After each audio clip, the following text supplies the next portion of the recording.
রাতে ফের গুলশান কার্যালয়ে তালা, ভেতরেই আছেন খালেদা, শমশের মুবিন আটক।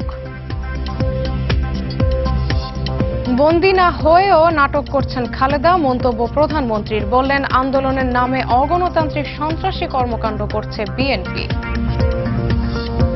অবরোধে ঢাকা ফেনীতে 2 বিচারপতির বাড়িতে হামলা, বিভিন্ন স্থানে সহিংসতা, কর্মসূচি প্রত্যাহারের আহ্বান হানিফের। এবং টঙ্গীর তুরাগ তীরে আজ থেকে শুরু হচ্ছে বিশ্ব ইজতেমা, রাজনৈতিক অস্থিরতায় পথে পথে ভোগান্তি মুসল্লিদের।